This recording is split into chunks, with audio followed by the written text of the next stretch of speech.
Insperity presents the Small Business Advocate Show with Jim Blasingame, brought to you by FedEx, CareerBuilder.com, and Palo Alto Software. This is a copyrighted production of Small Business Network, Inc., all rights reserved.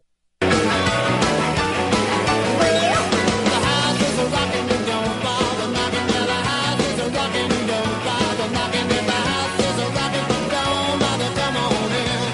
back 23 after the hour. Thank you very much for hanging out with me. Thanks for being part of my day. I'm Jim Blasingame, and you're listening to the Small Business Advocate Show and having a great visit with our good friend Rich Galen. My website is smallbusinessadvocate.com. Rich's is mullings.com. I encourage you to subscribe to my free newsletter and Rich's thrice weekly cyber column while you're there. So check all those out. And Rich, thanks again for hanging out with us. Rich is a political operative. He's a Republican, and he's proud of it. Hey, Rich, we're talking about the debate, and let's talk about the second debate, because there were two debates last night. One was foreign policy. We already talked about that. And then muddled, there's a little bit of muddle in the middle, and we'll talk about that in a minute. But then there was... in the middle. But then there was... Sounds like a country and western. You can use that if you want to, yeah. But anyway, then there was an awful lot about domestic and economic policy, and I really thought Romney did a great job of connecting the two, and even though I thought he was going to have a little more red meat for the crowd last night in the debate, I did expect him, and I think I'm sure you did too, to spend a lot of time connecting foreign policy with domestic economic strength. Yeah, actually, I thought he missed an easy bet, which is what I was waiting for, because they got into it in the second debate. And I thought that the easiest connective tissue, so to speak, to make your point, would have been to talk about energy and how how continuing to spend lives and money defending Middle Eastern oil when we've got all this domestic supply of natural gas and oil. But wouldn't that play into Obama's hands with his focus on alternative energy and everything? No, because you can't run an 18-wheeler on wind. I mean, you need that's right. You need either diesel or natural gas. Those are the only two things. So that's exactly my point. That he could say, look, I mean, we haven't moved 1 inch in 4 years away from our dependence on foreign oil, and here's what it means to us domestically. And then you could get into all the other stuff, teachers and right. The whole other business, because we're spending $1 billion a day to import oil. One of the things that seems to me about Obama's domestic economic strategy is almost everything he talks about are things to come. You know, if you hire more teachers, that's going to turn out students for the future. If you put up a windmill and you can focus on a lot of green alternatives, that's not going to give us energy dependent until next decade, and those kinds of things. Yeah, and Romney's focus seems to be focusing on the next 4 years on the economy, and I wonder if that resonates with people. Am I right about that? Yeah, you're right about it. I'm not sure that either one makes. I mean, I don't think Romney made that case last night in either of the foreign policy or the domestic policy part.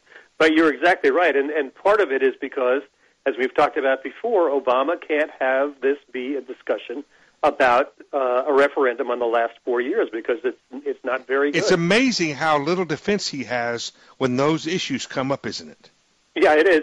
And all he can do is to attack Romney for something he said last month or when he was governor or when he was, in 8th grade.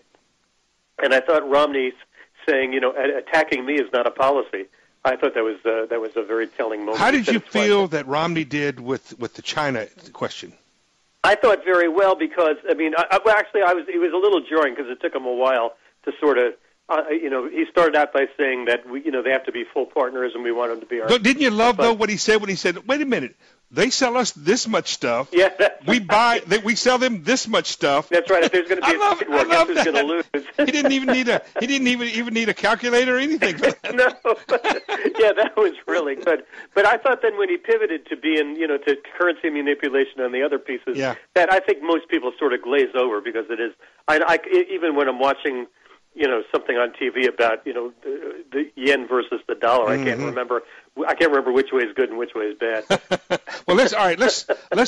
Now I'm going to get you to put your hat on, your futurist hat on here, your predicting hat. What do you think this debate did to the overall momentum of the election?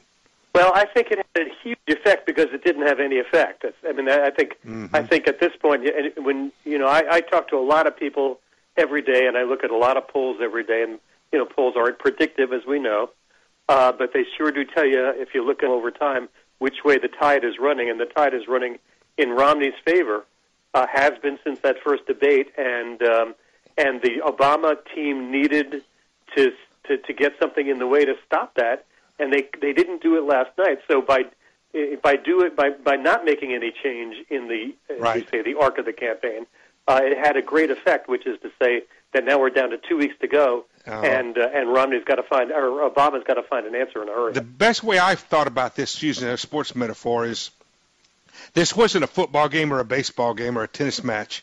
This was a match play golf match, and if you tie the opponent, you at least get what's called a halve, which is a half a point. Right. And you don't lose, but you get a half point. And I felt like that's what happened last night. I think that's right. And when you're ahead, as Romney, well, he's not ahead, but when you're trending in the right direction, right, then a half is plenty good enough. And you think Romney's going to take Florida? Oh yeah, I think after you think last he's going to take? Are you going to deliver Virginia for Romney? Oh yeah, no, I'm personally going to do that. I'm going to vote about it. North Carolina, forget about it. So it's really Ohio, New Hampshire, and Iowa, and Colorado, really, and maybe Nevada. Yeah, that's right. I don't think he can win Nevada, but I think the others are absolutely in play. Yeah. Who's going to win Ohio? I think Romney probably will, because that same momentum is operating. That's the reason why you think he'll win the race, don't you? Yeah, I do. Rich, thanks for being here. I didn't think so a week ago, but I do now. Good job. Rich Galen, ladies and gentlemen. Mullings.com. Don't forget to check his website out. I'm Jim Blasingame. I'll be back after these messages.